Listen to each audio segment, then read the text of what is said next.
Salut à tous, bienvenue dans une nouvelle vidéo. Mon nom est Maxime Bokor.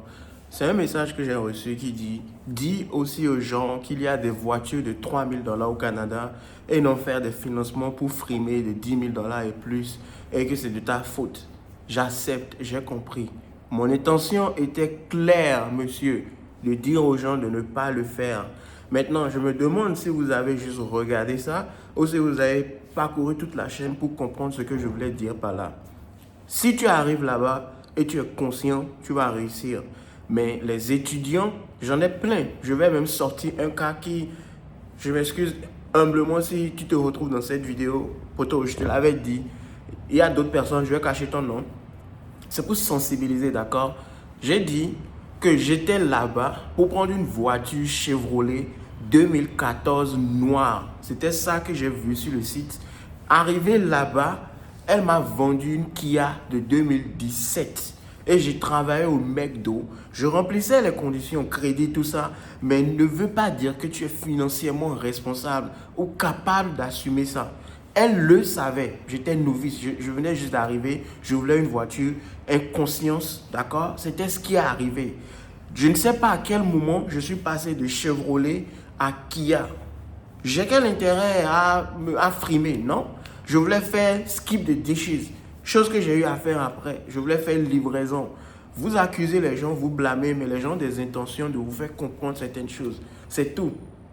D'accord? Si tu viens d'arriver au Canada, ne fais pas cette erreur. Ne va pas dans les concessionnaires. Leur objectif est de te vendre d'abord. Leur objectif, ce n'est pas de te faire choisir la meilleure voiture ou de te faire prendre le truc le moins cher. Non, ils gagnent dessus. D'accord? C'est des salesmen. C'est ce que j'essaie de faire partager dans cette vidéo. D'accord, je suis allé là-bas inconscient. Je suis allé là-bas, j'ai pris une voiture. Mais mon objectif n'était pas de prendre une voiture de 17 000 $. Du tout pas. Je n'étais pas capable. Je voulais une voiture de 7 000 $. Donc, prévenir pour dire, ne va pas dans les concessionnaires. En tout cas, ne va pas seul. Si tu veux aller, que tu es même responsable, tu as un bon boulot et tout, va avec quelqu'un qui connaît. Quelqu'un qui a de l'expérience, il va te faire comprendre des choses. J'ai une amie congolaise que je vais taire son nom, qui a acheté une RAV4 2020 alors que ce n'était pas son intention. Puis, on lui a fait prendre des choses qui excellaient 8 000 $ sur la vente totale. Le monsieur a abusé d'elle. Quand nous, on l'a su après, on était comme merde. Fallait nous dire avant d'y aller. Ça, non, tu n'avais pas à avoir ça comme frais d'assurance à payer. Ah non, les pneus, normalement, tu devais bien négocier pour qu'on te donne les pneus dessus. Ah non, tu n'as pas besoin de prendre warranty extra. Warranty, c'est des garanties. C'est un système où, quand tu n'es pas prêt, ils vont abuser de toi. En tout cas, quand il s'agit de vendre des voitures, d'accord? J'ai des amis à qui j'ai conseillé après, va là-bas pour prendre une Mazda. Appelle ce dealership de Longueuil, dis-lui j'ai appelé Montréal. Montréal m'a proposé un taux de 4%. Et le monsieur, à la base, voulait te proposer un taux de 7%. Mais quand tu lui as dit non, j'ai obtenu le même financement de l'autre côté pour 4% qui me revenait à 400 $ le mois. L'autre dit, ok, je vais rappeler mon superviseur et on va essayer de vous donner une meilleure offre. J'aurai un meilleur deal. C'est de ça que je parle. Essaie de négocier. Essaie de ne pas tomber dans le piège automatiquement où tu as l'intention d'acheter quelque chose de moins cher, mais ils vont te vendre quelque chose de cher. Je n'étais pas allé là-bas pour acheter une Chevrolet. Je suis allé là pour une Kia. Je suis allé là-bas pour prendre une Chevrolet. Mon ami m'a tellement crié dessus parce que lui était un Canadien. Il a dit, j'ai fait une bêtise. Ils ont juste abusé de toi. Alors, qu'est-ce que vous ne comprenez pas dans cette affaire? J'ai un autre ami, très récemment en 2024, qui il est venu, d'ailleurs même il a oublié, il va se connaître automatiquement s'il regarde cette vidéo, il a oublié son permis d'études à l'aéroport. Je suis venu avec ma Toyota, je suis allé les chercher lui et sa sœur. À l'aéroport, on se rend compte qu'il a laissé dans l'enveloppe, après avoir passé les douanes, ses documents. Et on devait pousser les trucs, les chariots, on a mis ses affaires dans ma voiture. Je vois le truc, je dis, c'est comme ça, toi tu viens d'arriver au Canada et tu laisses déjà tes documents. Sois conscient, ici, il faut être droit, il ne faut pas faire certaines bêtises. Je lui ai dit mes bêtises. Je n'ai pas d'intention à frimer, je lui ai dit mes bêtises. Ne fais pas ça. Mais après, qu'est-ce qu'il allait faire? Il allait prendre une voiture, une belle voiture. J'ai pris sa main comme ça et ses oreilles pour lui dire, allons-y à Pembroke, c'est là-bas que tu vas faire 8 000 $ le mois. Jusqu'aujourd'hui, il travaille là-bas. Il a pu payer ses frais de scolarité. Alors, moi, j'ai quel intérêt ici à dire aux gens que j'ai frimé? Puis pour toutes les personnes qui disent que j'ai une Tesla là, Tu as vu Tesla là-haut chez moi? Tu as vu ça où? J'ai dit que ça me plaisait. J'étais jeune. Après 2 ans dans le Canada, je suis allé en vacances, pas plaisir, avec mes amis. On était en convoi. On était 3. On est allé là-bas. On a visité le centre mall. Là-bas, j'ai vu une Tesla. J'étais en souci. J'étais vraiment dépressif. On dit c'est pour les pleurnichards.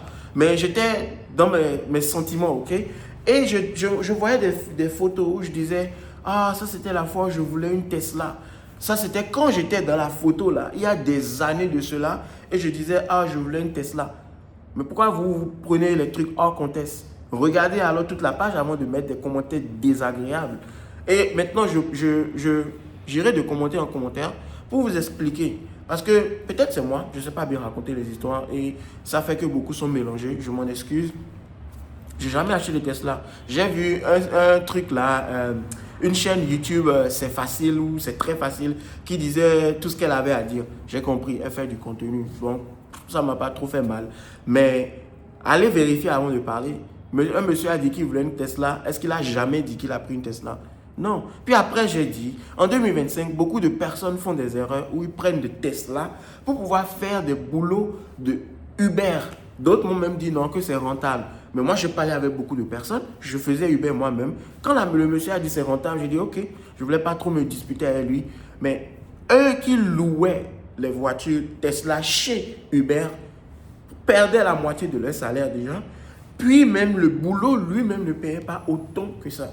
J'ai eu à faire des vidéos dessus où 200 000 personnes, des tas de commentaires qui allaient dans mon sens. Parce qu'eux, ils ont mis la main aux pattes. Ils ont vu, ils ont compris. Et je ne sais pas à quel moment j'ai dit que j'ai eu à acheter une Tesla. À part que Uber va t'utiliser. Il y en a plein qui sont contre Uber. Il y en a plein qui savent que Uber, tu prends ta propre voiture, tu achètes de l'essence, tu fais tes livraisons et après on te coupe la moitié du salaire. Moi, je motivais les gens à aller vérifier sur TikTok où je disais non, j'ai appris que le travail libère, où je faisais du matin au matin, je dormais dans ma voiture pour faire 2 chiffres consécutifs parce que c'est ça Uber. 12 heures maximum, 6 heures de repos, un autre 12 heures de boulot. Je le faisais et je encourageais les gens à faire $400 et plus en faisant Uber. Mais après, tu n'as pas en fait de vie. J'ai rencontré des Camerounais qui me disaient, ah, tu mentais pas en fait. Ils m'ont vu dans la voiture. Ils m'ont vu, ils ont dit, tu disais la vérité. J'ai dit, mais mon frère, le piment est dans la sauce. Et puis on a commencé par blaguer que non, il n'y a pas des gens qui ont des intentions ici pour venir vous dire des bêtises. Ils veulent juste prévenir en fait. Donc, pour toutes les personnes qui pensez ce que vous voulez penser. C'est tout ce que je peux dire. Pensez ce que vous voulez penser. Mais si vous voulez apprendre à me connaître, regardez dans le fond et vous comprendrez. Donc, un étudiant qui vient d'arriver, c'est un conseil que j'avais à lui dire. Ne va pas vers une voiture. Non. Tu peux ne pas savoir y aller vers la voiture parce que tu n'as jamais su ça. J'ai des amis du Ghana qui ils savaient d'avance et ils ont trouvé que c'était pas bien. Mais après, j'ai eu mal, j'ai dit, oh, je savais. Mais après, moi, j'ai ramassé des voitures de $4 000, une Mitsubishi. Ça encore, je vais te déconseiller de ne pas le faire. Le monsieur là qui dit d'acheter une voiture de $3 000 au Canada, tu veux trouver ça ou une voiture potable de $3 000? Si ce n'est pas des réparations. Si tu veux vraiment, prends au moins 1 mois de recherche et va dans les zones éloignées, les Longueuil, les villages, des provinces québécoises d'abord. Ne va pas vers l'Ontario parce que c'est beaucoup cher. Au Québec, c'est encore mieux d'avoir une voiture là-bas qu'en Ontario. Ce genre de conseils qu'il faut donner aux gens et non venir bâcher les gens. Cherche les vieilles personnes, si tu veux acheter une voiture, les vieilles mémés ou bien les femmes, parce qu'elles conduisent mieux que les hommes. Et va dans les zones éloignées, même si c'est des villages, et va sur Facebook.